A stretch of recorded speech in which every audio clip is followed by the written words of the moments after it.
If I had to pick 5 exercises for the spine, these are the ones I'd choose. Before we start, this is part 2 of the series, if I could choose 5 exercises. Today's the spine. Let's get into it. As a chiropractic student, I know how important the spine is and spinal health is, and how crucial it is to maintain optimal function. It's quite unfortunate because we're not taught to care for our spine like we are to care for our teeth, for example. We're not educated on spinal health as much as we are on dental health, for example. So it's one of those things where it lacks a bit of education, but it holds such high significance as well. And as we know, poor spinal health then has a flow-on effect to affect other parts of the body. So maintaining your spinal health is so pivotal in overall body function. Now, throughout the video, I may use some vocabulary you may not be fully aware of, but if so, I'll just go through parts of the spine now to make sure you're up to date. So we start with the cervical spine, which is the neck region, C1 to C7. And then you've got the thoracic spine, which is the middle to upper back region. You've got the lumbar spine, which is that lower back region. Then the sacral spine, which is that pelvic region. So those are the 4 main parts of the spine, and all can receive great benefit from the 5 things we'll learn today. First one, good old foam rollers. I've chosen these first purely because it's the first thing I do for my back every morning.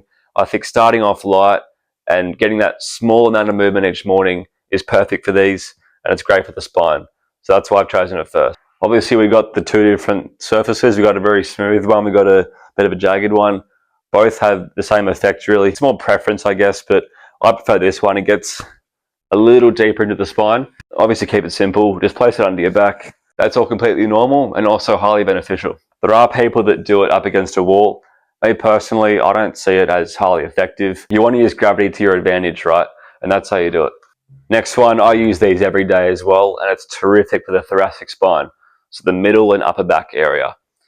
Right, so they're called thoracic rotations. There's 2 variations to it. We got one with cables, and there's one up against a wall. I'll show you both. The one with cables can be more shoulder beneficial, but still has its benefits for the back as well. The one with the wall is purely back, and it's incredible for the joints. So we're going to go through that now. So what you do is just have your shoulder up against the wall, both hands out touching, and you're literally just going to get the outside hand and just rotate it around while keeping this up against the wall. Now bring it all around to 180 degrees. This puts the joint through its full range of motion in rotation. And think, how often do we do it? Very rarely. Yeah, it's great for the joint to just really open up like that. People call this thoracic rotations. Yes, technically they are, but you really want to open up those shoulders. Yeah, get the full wingspan going. Yeah, 180 degrees, you get maximum benefits. As for the cable version, it's not my go-to, but it's still good training-wise for shoulders too, if you want to include shoulders. But purely just for the thoracic rotation benefits and the actual joint movement, I wouldn't go to this if you're just aiming just for that purpose, but it's still beneficial regardless. So we're going to go through it. I just usually have the one. I let one hang. Yep, make sure it's nice and firm. You get one hand on it, bring one around, you drop down. Yep, like this, so you're in full, the arms in, the elbows in full extension, dropping down with the hand, and you bring it up, you explode up. Drop down again, and you explode up, making sure that your spine is fully rotated when you explode up. Now again, all the strength is coming from the shoulder joint, so that's where the benefits really come from. However, it still does get that spine moving. Now, if you ask me, the most beneficial technique would be up against the wall or on the floor. Number 3, you can already guess this one. I've spoken about this in probably the last 5 videos. Hanging.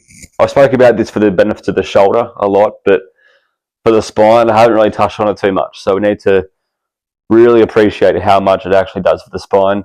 Think of how many times just in one day our spine gets compressed when driving, when sitting down. And that spine, it needs to decompress, all right? That's what maintains a healthy spine, is decompression. There's not many more things that can decompress the spine better than hanging, that is for sure. It's been so beneficial for people that I've seen as well that have said the same thing. It's something I do every single day. I wouldn't change it for the world. Number 4 is walking. Now, walking isn't something that's really preached for the spine. It's something that's really push for, say, mental health, etc. But particularly for the lumbar and sacral spine, that joint movement, incredible. And it's something that we can all do every single day, unless our legs don't work. We can all go for a walk for 5-10 minutes a day.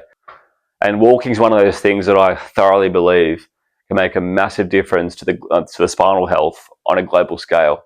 Spinal issues are a growing problem in the world today, so it's important we are mindful of just the simple things that we can do in life that take 5-10 minutes a day, make a massive difference down the track. Number 5, I don't know the real name for this thing, but some call it the peanut because it looks like a peanut. Look, I'll be honest, I don't do this every single day, but it's a good substitute for the foam roller if you don't have one. It's a bit similar to the foam roller. It does the same sort of motion, but this is more targeted for the spine. The foam roller, it works the entire back, including the spine, but the peanut sort of targets those individual segments as you go down. Now this one, because it's more targeted and more specific, what you can do is actually do it up against the wall. The ground can be a bit tricky because you can't actually maneuver as well.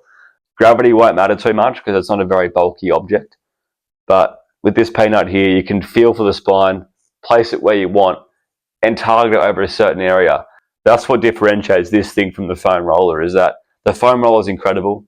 It's great for the whole spine, but it can't contact specific areas of the spine. But overall, spinal health is so crucial and it's so important we keep it maintained. So just investing 5 or 10 minutes a day towards your spinal health can give you a massive return later in life.